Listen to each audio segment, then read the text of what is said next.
Hey everybody, welcome to the Treehouse. Oh, I am excited today. I have Misty Phillip with me.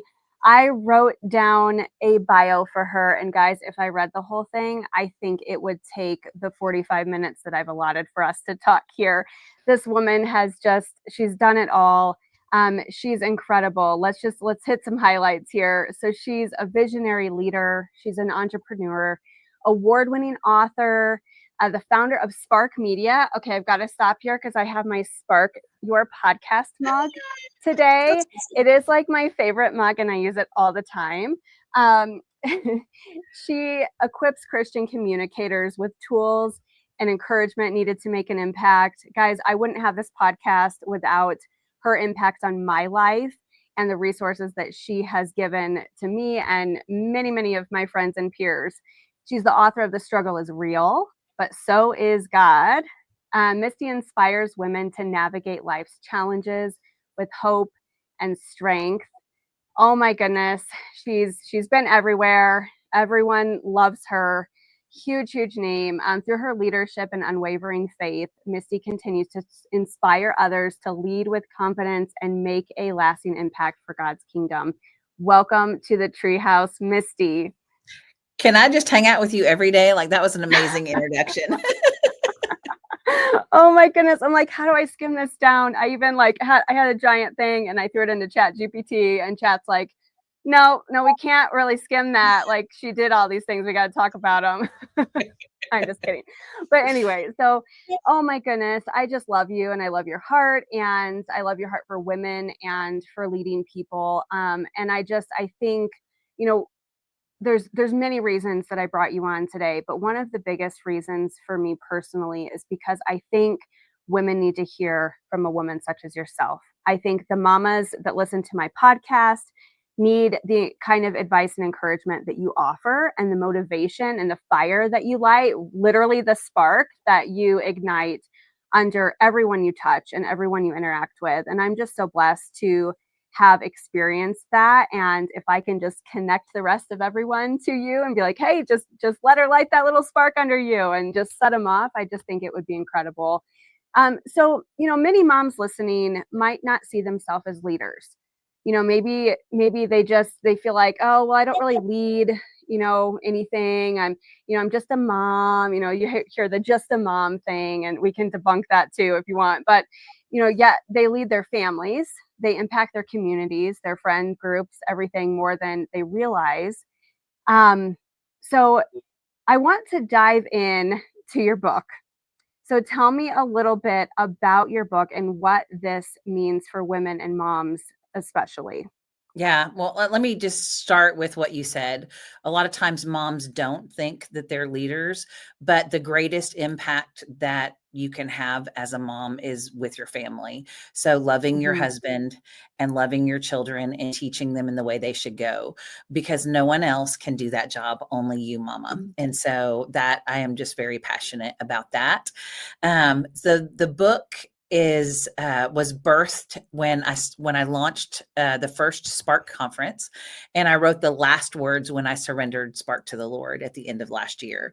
So it was a Wow. 5-year journey for me writing this book, because part of it was because I was so busy. I started with Yeah. one direction, and then it got changed, and I am a very spirit-filled writer, so like it's me and God and my time, and Mhm. I was working with an agent who was amazing, incredible, but she kept tweaking and changing the book, and I would only write a little bit, and I finally was just like, I just got to write the things that God tells me to write. And Yeah. as I was releasing Spark Media over the last year and a half, I made more time to write, and just feel really Mm. strongly about being the older woman. I mean, we don't want to admit that, but I'm a huge believer in Titus 2, and Yes. Yes. the older women are to teach the younger women. And I think we need Mhm. more of that to teach them to love their husbands and love their children. But also, like you said, we have a huge circle of impact that we don't even realize as women. And so that's what this book is all about. It's about sparking your influence. And when you spark your influence, then you influence others. So even in me just stepping out to to start Spark, like that sparked a bunch of people. Then when I Mhm. started, doing Spark and started helping other people, then that inspired other people. And so we really have a lot more influence than we think. And especially in this day and age of social media, everyone Yeah, is always watching. They're always it's watching, true. whether we think they are or not. So we need to be wise with our time, our talents, and our resources. And that doesn't matter if we're in home or our community or online. I think that's just a good filter to live by, is just to be intentional. Um, Yeah, yeah. Yeah, so tell me about this book. Tell me the title now that we yes. know kind of where it came from. Yeah. So it's Spark Your Influence, inspiring women to lead with boldness, purpose, and passion. And so I love it. that's where that purpose comes in. I start the book off with God is the creator. And because he is the Mm, creator, he called us to be creators as well. And so we yeah. may not think that we're creative. We may not think the things that we do are creative, but he created us, and he's the most creative being in the universe. And he called us to be creatives too. And then the next thing I kind of go into in the book is that we're made in his image. And I think that Mhm. that is so important, because whether we write a book or have a podcast or we're a mom or we work in the workforce, whatever we do, those are Mhm. things we do. They're not who we are. We are, as women, we're daughters of the king. And that firm foundation needs to be set before we do anything else. And then I get into your gifting and your calling and a million other things before the book ends in legacy, because I think everything that we're doing every day is we're leaving a legacy, whether we think we are or not. Oh my goodness, I love that. That's so up the alley that I'm on too. My last episode that just came out this week was about firm foundation and, laying that down. And really, when you say identity and rooted in Christ, when you look at the problems of the world, isn't everything a source of wayward identity? I mean, Yes. really, any of the issues is because we're not finding our true identity in the Lord first. And I think us women and us mamas are so, oh my goodness, like that's something that the enemy uses on us to grab a foothold in our lives over and over again. And we've got to say no and stand up against that. So you kind of challenge this idea of like hustle culture, and instead encourage a God-centered creative life. Did I quote that kind of right? Yeah. This is such an important message for moms who feel just pulled in 100 directions. I mean, I'm just crazy. The past I'm doing this basement remodel, and it's so consuming. It's taking everything from me. Can you explain what that shift looks like practically in a busy mom's life? Yeah. So it's about balance, okay? So you can't do it all. I'm sorry, ladies. That's a myth. Like, to Oh, think that no. that you can do it all. So what does that mean? We need to do the best that we can, but we want to make sure that we're taking time to rest. And we feel like we're always go go go, do do do. There's always a million things to do, but all of those things will still be there. One of the most amazing things I think my mother-in-law taught me when I was a young mom was, it's okay. Everything doesn't have to be perfect.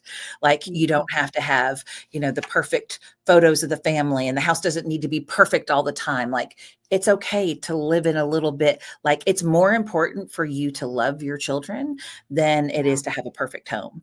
And I think that, when we compare ourselves to other people's highlight reels on social media, we can feel like our kids, that we don't measure up, that our kids aren't perfect, that all these things, that their kids aren't perfect either. Their homes are not Yeah. perfect. And so Mhm. if we can, have realistic goals, I think that that helps. And one of the reasons why I specifically wanted to talk about hustle culture is because I work with a lot of, through Spark Media, I worked with a lot of younger women who were called to write and speak. And when you want to write a book, if you want it to be published by a publishing house, they want you to be in all the places doing all the Yeah. things, growing this platform. And I talk about stop chasing metrics, right? Because Mm. Jesus didn't chase metrics, right? He was very purposeful in everything that he did. He was never in a hurry. And I think that we can learn a lot. And even he rested. And probably the most important thing that he did is that he took time away to be with the Lord. And I think the Mm. day that we live in now, that is more important than ever for us to be filling our cups first before we pour out for anyone else. That self-care I used to think was, like going to a spa and doing all these things. And I was like, I'm not, as a homeschool mom, I was like, I'm not going to do all that stuff. I'm going to just be this sturdy, hard worker. But what I realized is self-care is really soul care. It's really about Yeah. tending to yourself first. And when you're in the throes of all the things, sometimes the best you can do is just like say a prayer while you're washing dishes, Yeah. or, you get in the word just before you go to bed. It doesn't have to be perfect. God knows our heart. And that's what he wants, is he wants our hearts. Yeah, that's so good. Just pursuing him in those busy moments. And I've had that struggle with the Lord, especially when my kids were really little. God, this is the time I really need you the most. And yet it's so impossible. It's so hard to sit still. It's so hard to be filled with you. But I think there's so many creative ways. There's Bible apps. We can stick our earbuds in and listen to them while we're breastfeeding or doing dishes, like you said. I mean, there's so many things we can do to think outside of the box and, just really pour into him. That's so, so good. Oh my goodness. Okay. So fear is a huge roadblock for women. I've been there. Fear of failure, of not being enough, stepping out. What's the most common fear you see in women leaders? And how can moms break free from that fear? Yeah, so that's such a good question. I think fear is rampant in the culture that we live Mhm. in. I think the pandemic made it even worse, right? Oh, sure. A lot of Yeah. times, a lot of times, people they're afraid, like, what are people going to think of me if I do this? Is like, if I start a podcast, is anybody going to listen? If I write a book, is anybody going to read it? Or, but it's all these questions and accusations that come from the enemy, right? Because in the beginning in the garden, did God really call you to do that? Or we get into the comparison trap where we start looking at other people and they're like, well, Yes. all of these, there's millions of people podcasting already. Why do I need to podcast? And so we have to take our thoughts captive to the obedience of Christ. And when we start to hear that accusing tone, like questioning our ability, questioning we're not this or that, or telling us like nobody's going to do, like causing us to fear, right? Like we Mhm. have to take root of that. So, we know we've heard it many times, like 365 times, that it's do not fear. And I think it depends on what translation that you are, but um, that word is in there. One of the things I write about in the book is the word go. Go is in the Bible 1,500 times. I think one translation was Mhm. 1,542 times. So, yes, God says, do not fear, but more than do not fear is by faith, Abraham went. By faith, these people went. Go therefore into all the world and share the gospel. That is the Great Commission. So, we are held back by fear a lot of times, but sometimes we just got to do it afraid, right? It's about taking that step when God has called you to do something, and then you trust him with the process and the outcome. That's not ours to manage. um that's for, we're supposed to go, we're supposed to listen, we're supposed to be obedient, and then we're supposed to go. That's so good. That's so good. All right, so let's talk about that foundation a little bit here. So you talk about building the strong foundation. That's something I've just been focusing on a lot. The Lord's just been just stirring in me over and over again in many conversations. We're talking about a foundation. And I let me stop for a second because I think really the reason why it keeps getting brought up is because our culture has forgotten its foundation. We Yeah. have forgotten that's on biblical principles and that's how it was laid. And even, people who claim to be Christians, they don't have a biblical foundation, right? Like it's just all Carrie, over. It's built on the pastors world. pastors that don't Pastors don't believe. have it. I mean, it's crazy out there. Oh my goodness. Okay, so before stepping out in leadership, before having this ability to go, what does that look like? What are the key pillars of that foundation? And how can busy moms, women cultivate in their daily routines those things, Yeah. put those into practice? Yeah. So when you said foundation, I mean, the first thing I thought of was Christ is our firm foundation, Mhm. the rock in which I stand. And I think it starts, we have to be in the word. Like that is paramount in the times that we live in, especially when you have pastors that don't believe, that don't have a biblical worldview. I mean, how crazy is that? So there are so many lies that the culture is telling that if you don't know the truth, you won't be able to identify the lie because it's Yeah. not a bold face lie. Some of them are, right? Some of them are so ridiculous. I never thought that this is where our arguments Yeah. would be today, right? Sure.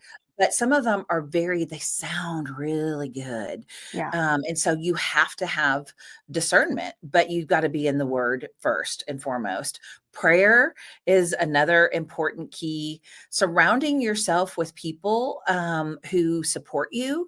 I talk Mhm. about in the book, I talk about having trusted advisors. And so you don't need a huge circle of people, but you need trustworthy people and not people that will just tell you what you want to hear, but people who will take you to the truth, will take you back to scripture, that have your best interest at heart.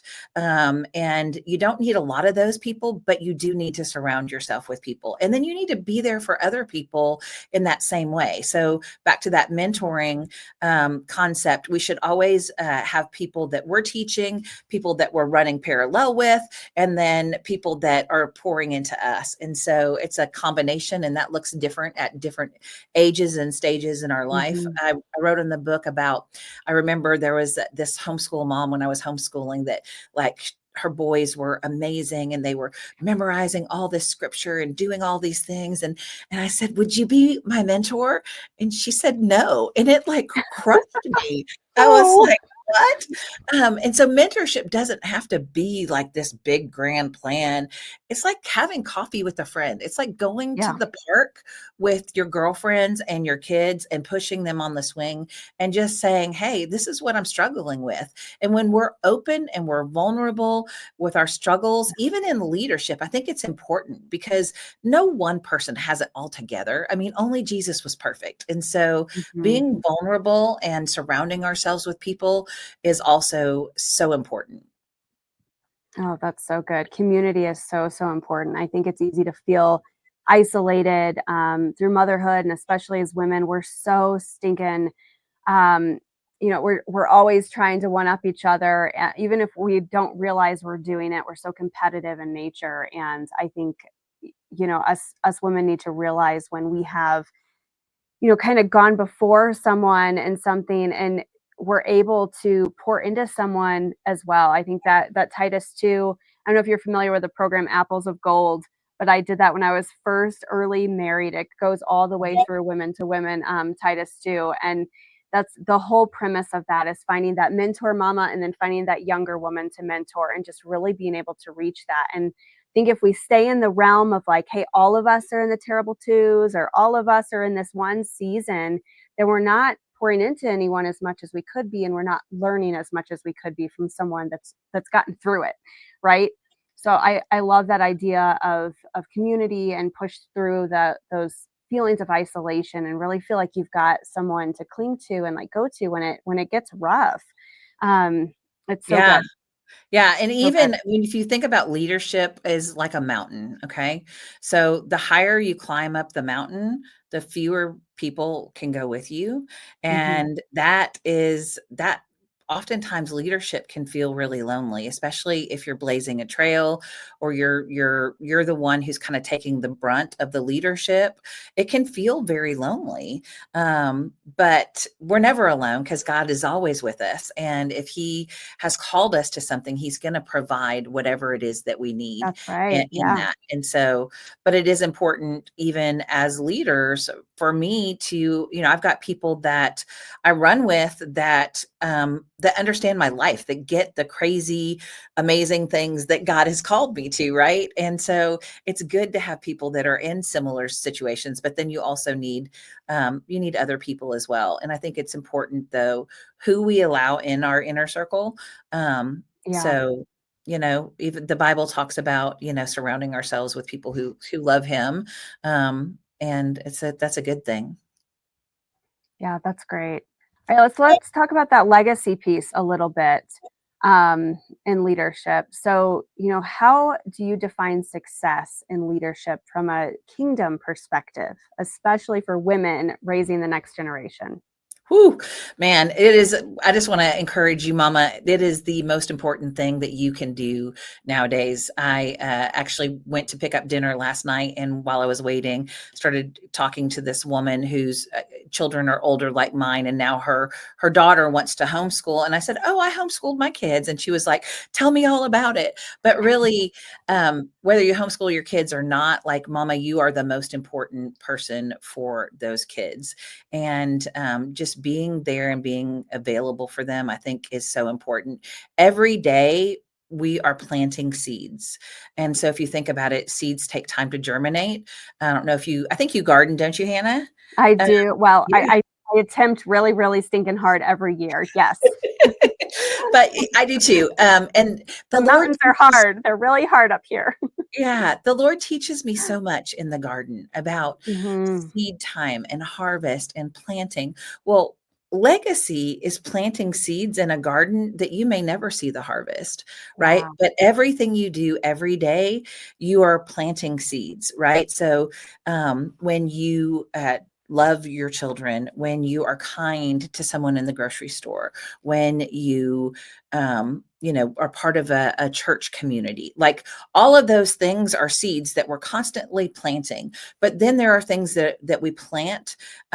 So for like me, my books that I've written, the podcasts that I've done, those will live on longer than I will. And so whether you start a ministry or a business, a lot of times legacy is doing things that will last far beyond us. One of the Mhm. stories I tell in the book is I talk about my father-in-law. So he was an amazing man, and he worked for this Mhm. oil company here in Houston, and he was their operations manager, and they had some shady environmental practices. And he said, if I'm going to be here and I'm running this operation, we're going to clean this up because I won't put my name to it, because he was a man of integrity. And in doing that, he turned the entire company around. One year, everyone got $100,000 bonus. Another year, everyone got a Wow. car. And my father-in-law died of a brain tumor, and the owner Mm. of the company came and did his eulogy and called him a servant leader. And so even in his workplace, because he was a man of integrity, they didn't even have to know he was a believer. He was just a man of integrity. But then they shared the gospel at his funeral, and about 15 people came to Christ. And so, talk about legacy.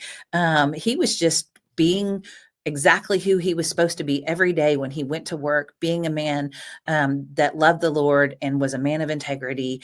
And that company is still thriving today because of his efforts, and it's affected not only the company, the people in the company, but it's had a ripple effect within the city of Houston. So that, to me, I think is really cool. We don't always see that we're building a legacy when we're in the middle Yeah. of building it, but even like raising our children to know and love the Lord, and telling them about Jesus, like Yes. we're building legacy into them. Yeah. Yeah. That storytelling to generate from generation to generation to generation is so valuable, and it's imperative if we want the next generation to know who God is. I think about Moses. Moses had to go and die and not cross into the promised land, and that was, the fruit of his labor that he never got to fully reap. And it's, time and time again, that is kind of the case. Our life is only so long here on earth, but we have such an amount of seeds, as you put it, to lay and to plant before, really generations can really glean from that. That's so cool. I love that story about your father in law. Very cool. Yeah, there's Oh, a song, and I can't remember the title, but it's something I used to listen to like 25 years ago, and it talked about time being coins, and we're all given the same amount of coins every day. And how are you going to spend those. That sounds And I super think familiar. about that when it comes to just being intentional with our time, talent, and our resources. We all have the same amount every day, Mhm. but we don't know how long we're going to be here. So we want to be wise stewards with the time that we do have, and be intentional with our time. That's really cool. Okay, so let's hit on something personal here. So what was your let's see how I wanna ask this.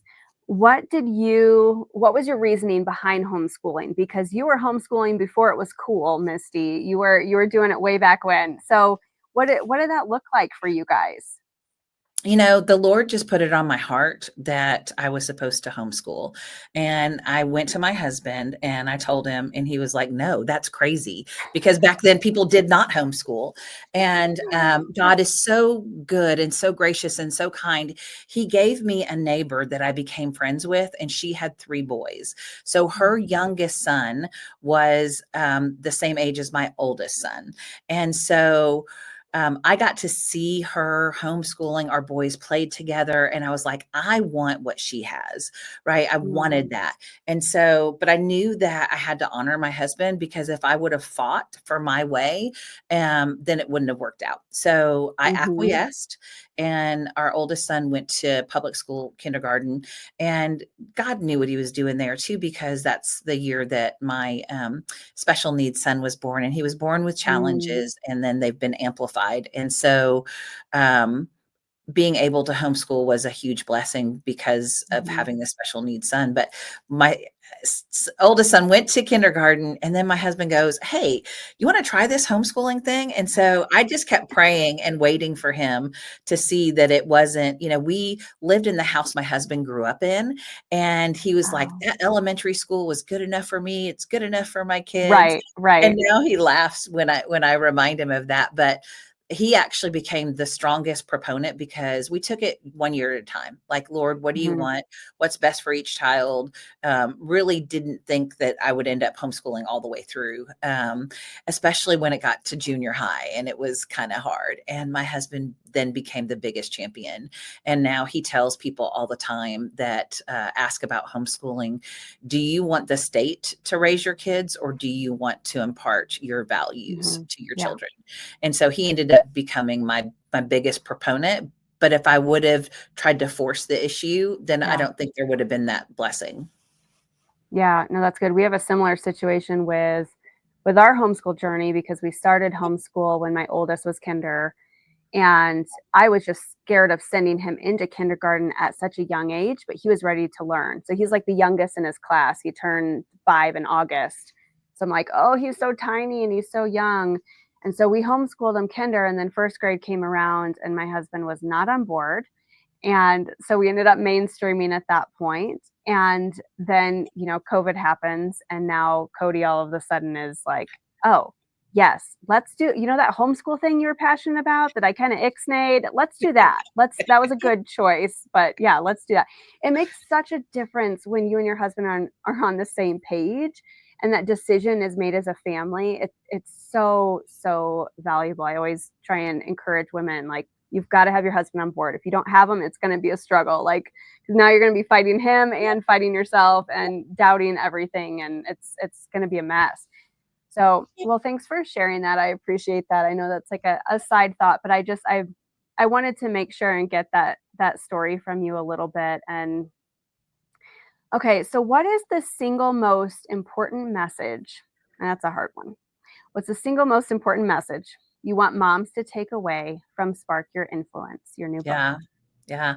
Um, to know that they are created for a purpose, on purpose, and to listen to the voice of the Lord, to be in the word, to hear the Holy Spirit, and be obedient to what the Lord tells you.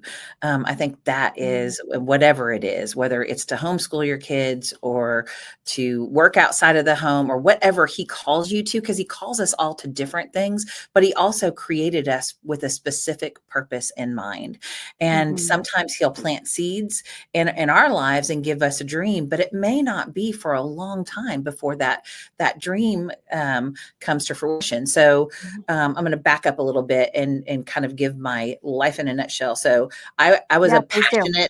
passionate career woman. I worked for the hottest company in Houston at the time was Enron, and everybody wanted to work there. And I had this amazing job, and I was becoming not a very nice person because I was stressed all the time because I was trying to manage my home, and we had our oldest son at that time, and just trying to do all of the things. And then God called me to homeschool, and so I laid down my career and I Mhm. thought, okay, this is it. Like, I'm not never going to do anything else. Like, I'm going to be a mom, and then I'll be a grandma, and God had other plans. And so then I started writing and speaking and podcasting and started Spark. And then now, crazy, I mean, I'm going into tech with my husband now, which is just completely different.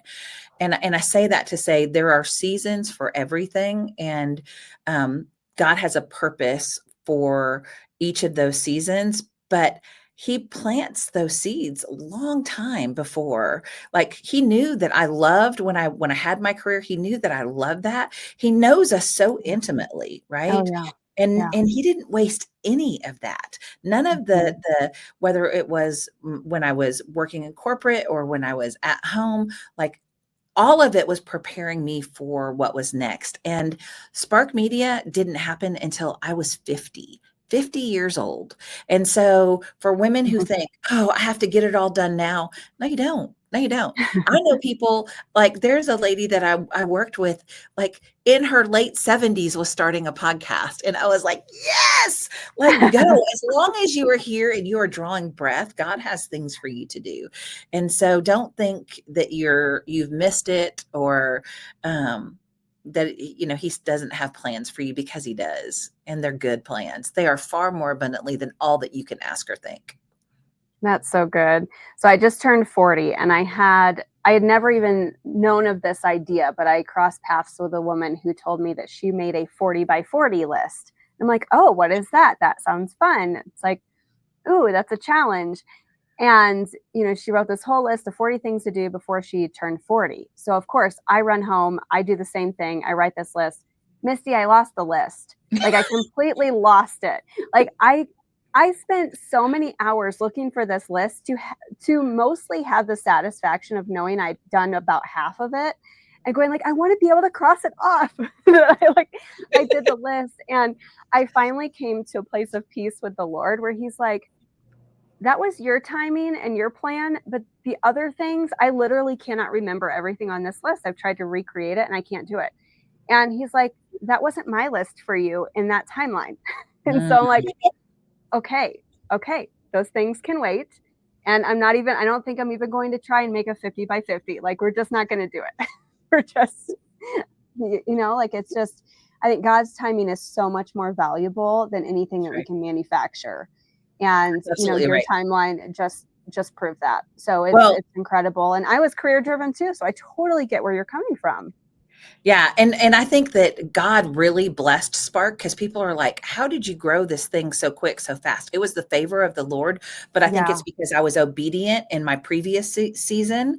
God can accelerate anything, right? And so he wants our obedience in our heart. But I really saw it with Spark when even somebody wrote about me in their book because they were so inspired by what the Lord had done, and it's such the way that God grew Spark, because they were at my very first conference and then followed me through the years. And I think it's because I was obedient in that season. And so God can do so much when we're surrendered to him more than we think. Oh, I love that. Oh my goodness. Okay. So tell us why women need this book and where they can find it and when they can find it. Yes. Yeah. So a couple of things. I wrote this book for a friend that I was doing some counseling with, who was struggling with imposter syndrome, and saying, I Mm. have all these weird, random things. I'm a jack of all trades, master of none. And I'm like, but it's all for a purpose. So I wrote it for that woman. I wrote it for the one who's going through transition. one of the things that I think I did wisely when my kids started to grow, because I didn't work outside of the home other than like teaching their co-ops or leading Yeah. Bible study or those kinds of things. But then when my oldest son went to college, I started praying and asking God, like, what does the next season of my life look like? So that I could be intentional with that. And so Mm. I wrote this for the older woman also who maybe has been at home with her kids. I got a lady on my launch team. She homeschooled her kids. She has 9 kids. I mean, incredible. Wow. But now she just graduated her youngest and she's going, okay, what's next for me? And so this book is really just to encourage and inspire women of all ages and stages of life to understand that they have influence and to steward that wisely. I love that. I love that. Okay, when does it come out and where can we buy it? Yes. So it'll be available everywhere. Books are sold on March 18th, next Tuesday. I'm even, because I'm talking about the not hustle and grinding, I'm not even doing pre-orders. Like I'm trying to get everybody to purchase the book and leave a review. And I'm just trusting God with the process of it. Mm. Um, but mistyphillip.com is my website. And here's the cool thing. If you buy the book on launch day and you send me your receipt, no matter where you buy it, send me the receipt at info@mistyphillip.com. My friend Amber Buteau, who's owner of For the One Movie Studio, which they shoot music videos and commercials and movies and all kinds of things.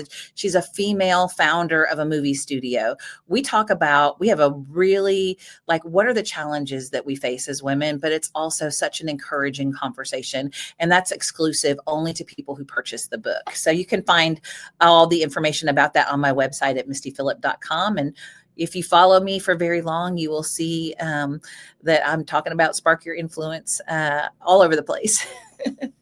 That's so awesome. Misty, thank you so much. Guys, go buy her book on launch day. I'm going to see what I can do to get this episode out before then.